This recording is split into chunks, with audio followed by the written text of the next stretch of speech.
please help. Thank you. Please. An interview show is a terrible thing to waste. You can't help wondering how his mind works, how he got this way. He grew up in affluence. Dad was an executive for Ford Motors, and Mom kept an active social calendar. Robin was their only child. He describes his childhood as quiet and lonely. Thank you very much. Ladies and gentlemen, from the Metropolitan Opera House in New York City, Mr. Robin Williams. Today, at age 37, Robin Williams is the Charlie Chaplin of his generation, the innovator, the improviser. On stage, Robin throws away the rule book and refuses to play it safe. He can make a 5-minute comedy routine out of a woman in the audience leaving for the bathroom. She might be dead in there. Let's see. Damn it, the poor woman might be trapped. Allison. Her name is Allison? Allison? Allison? Allison, this is the police. We know you're in there. He can find humor in a disaster like Chernobyl. We believe now the accident at Chernobyl has been taken care of. If you'd like to follow us into the plant, I'll show you around.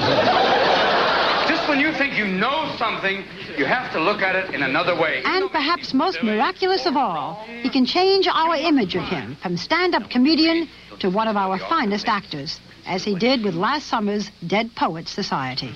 Boys, you must strive to find your own voice. Because the longer you wait to begin, the less likely you are to find it at all. Thoreau said most men lead lives of quiet desperation. Don't be resigned to that. Break out. The film, about a strict boarding school for boys, is said to reflect Robin's personal philosophy about life. Seize the day. Gather ye rosebuds while ye may. Although he was educated at Juilliard in New York as a classical actor, Robin found stand-up comedy was what paid the bills. He worked with a comedy troupe in San Francisco before getting cast as a regular in a failed revival of Laugh-In. Good evening. Tonight, I would like to talk to you about the serious subject of schizophrenia. No, he doesn't. Shut up. Let him talk. Hello. But the big break came in 1978 with a bizarre spin-off of the hit series Happy Days. The show was called Mork and Mindy. Mork, calling Olsen. Mork was the perfect character for Robin. Since he played an alien, he didn't have to behave like regular folks, something Robin rarely did anyway. It led to his being cast in what everyone expected to be the blockbuster of 1980, a live-action version of the comic strip Popeye. I'm Popeye, the sailor, and I am what I am, what I am, and I am what I am, and that's all that I am, because I am what I am. Popeye was the kind of movie that ruins great careers and marks talented people as box office poison. Fortunately, his next film, The World According to Garp, was successful enough to keep him from crashing.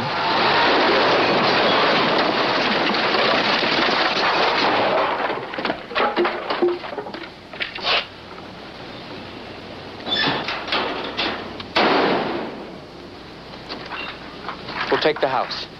Garp. Honey, the chances of another plane hitting this house are astronomical.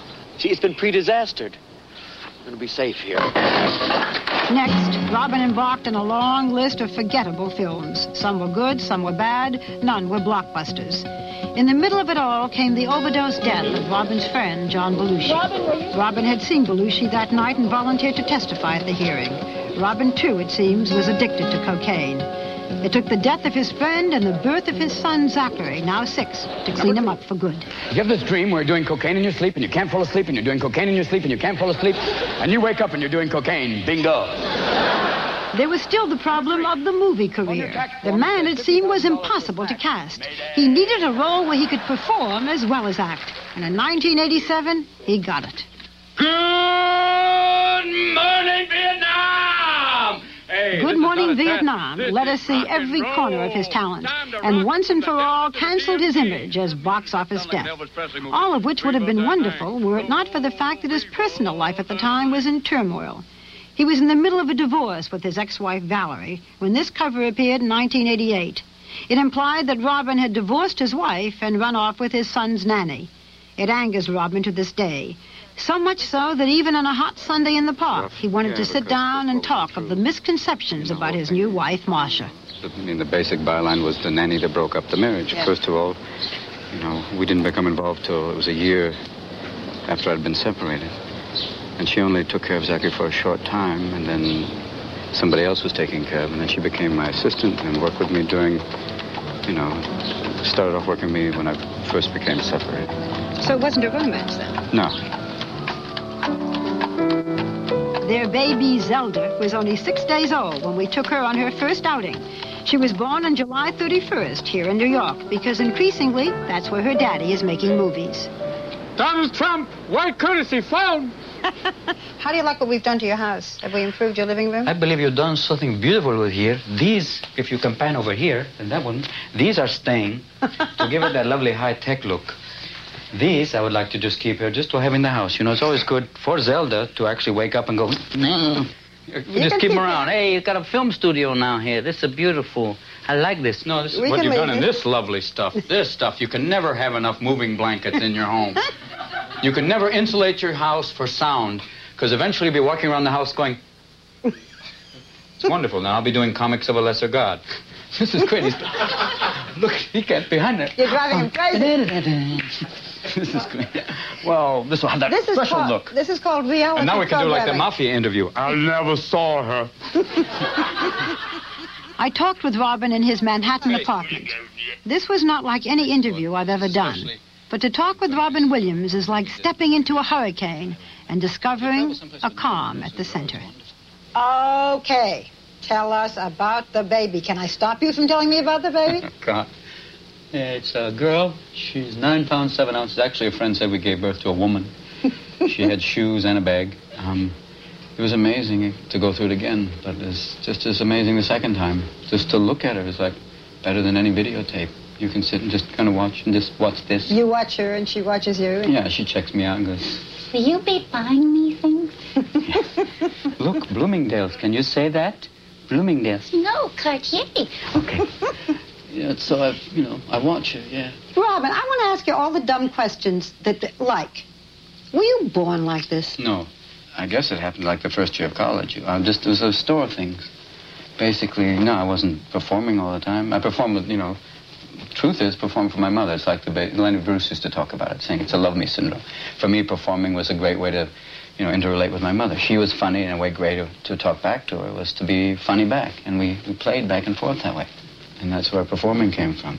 And then it really, it sounds like a closet comic. I remember I used to have a rubber chicken. And the first year of college, I started performing in this improv group, and I never stopped since then. That's not what you intended to do, though. No, I intended to be a political scientist. It's very difficult to imagine me right now going, Mr. Williams, I find what you're doing right now, the neo-democratic tendencies. Basically, what I find the Supreme Court doing right now is writing the Constitution on an Etch-a-Sketch. I think it's good that you went into a different profession. Yeah, I think it's better that way. Robin, do you ever just talk straight? Yeah. For how long? Hours at a time. Yeah? Yeah, I can for a long time.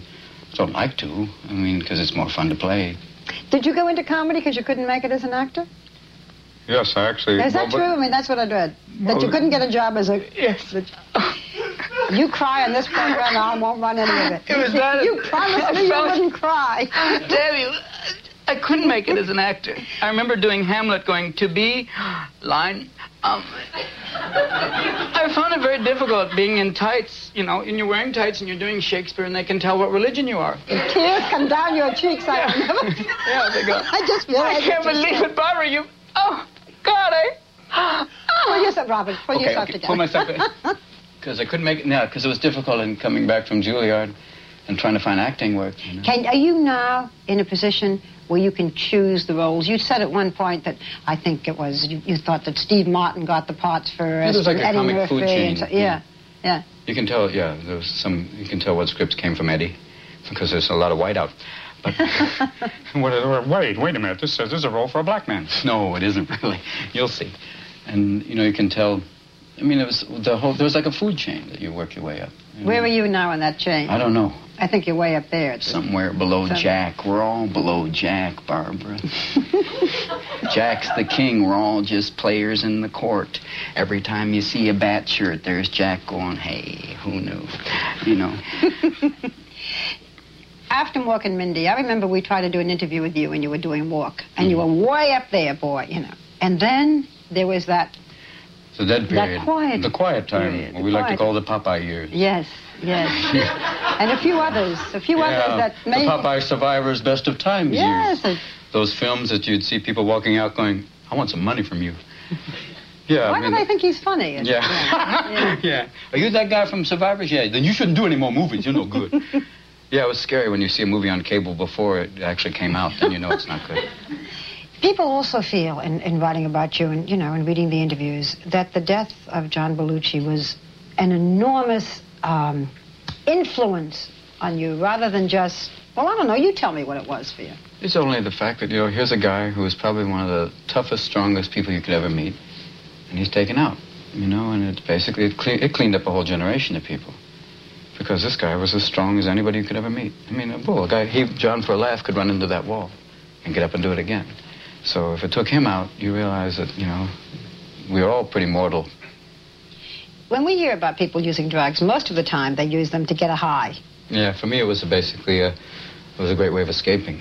It was a great way to cut off from people because it was the only time I could escape, It was, I would, if I was on cocaine right now, I'd be looking over here out the window going, they're coming, man. Even though we're up 30 floors, I know they're there. So that was why I could have cut off, escape. I didn't have to deal with anybody. And then you realize that's what's wonderful now is all the people I actually come up and have conversations with people. Not afraid to talk to people, And sometimes you run into people who you should be afraid to talk to, and then you realize that. But you said that you can get out on that floor and talk to thousands of people, and it's okay, and very hard one-to-one. Yeah. Still. Sometimes, yeah. Sometimes it's difficult. Yeah. I mean, performing is different than actually, intimacy. There's the difference between them. And we'll be right back. It's a whole other thing. Performing for me is the greatest release in the world. It is a drug. I mean, even now you realize there's other drugs that are not drugs, like Zelda, or like the most addicting of all is love. I mean, when you see a child, there's some great endorphin release then. Creating something is another drug. There's an incredible release then. That's why Einstein looks amazingly high. He's just like, Fred, I don't know, but I'll be back, It's crazy. What are you doing? The speed of light. It's crazy. It's wild. Strange thing, if you ever walk up to a scientist and go, hi, Mr. Oppenheimer, I've seen all your bombs. Can you sign this? When you get up there, do you know at all what you're going to say, or does it all, when you're there, Sometimes. It's like an outline. Sometimes I have that, or sometimes it'll be times where I just go out and try stuff, where you have like an idea, especially now with things flying, just to come up with a premise. It's like, example, the Supreme Court recently ruled that you can't execute retarded people, but there was recently an execution in North Carolina, or one of the southern states, somewhere below the Manson-Nixon line, where they executed a retarded person and someone didn't throw the switch the right way and they survived, which is nice because they're actually using retarded people for the execution. Don't be afraid. So this is all part of it. You try stuff. I can see the look of you now, like... that's... Woo! Because what is that? Yeah, because to me, I think that's tragic. You can take anything and make it funny. No, it's not trying to make it... Well, it obviously didn't work that well the way you looked. It's going to make me cry. I looked at you. You look like a deer. This is going to be a switch. Yeah. This is going to be the first... Whoa! You look like a deer in front of a Peterbilt. Oh, we won't put that in the special, will we? This is the first special in which you'll be straight and I'll cry. Yeah, you'll be like... You didn't have to do the retarded execution. That's right. You didn't have to talk about that. You could have talked about the baby a little more. Yeah, stay with the baby. Don't talk about the country. It's scary. Excuse me. We have to do the Waldheimlich maneuver on you. I don't remember anything before 1945. What happened? I don't know. Barbara. I was in the forest. I was not a Nazi. I was picking nuts. I was a Nazi. I was cracking walnuts. I never meant to do that. We were going to do a musical, call it Saturday Night Fever. I was never there. Goebbels was wearing something from Fredericks of Hollywood. It was not my fault. I was delivering underwear to Goebbels, and he was coming out dancing like Betty Grable. What does that make me? I don't know. They were crazy that way. We woke up, we were in Poland. It wasn't anybody's fault, It just... I think I'm warmed up now. I think you're... Forget it. Now we're back!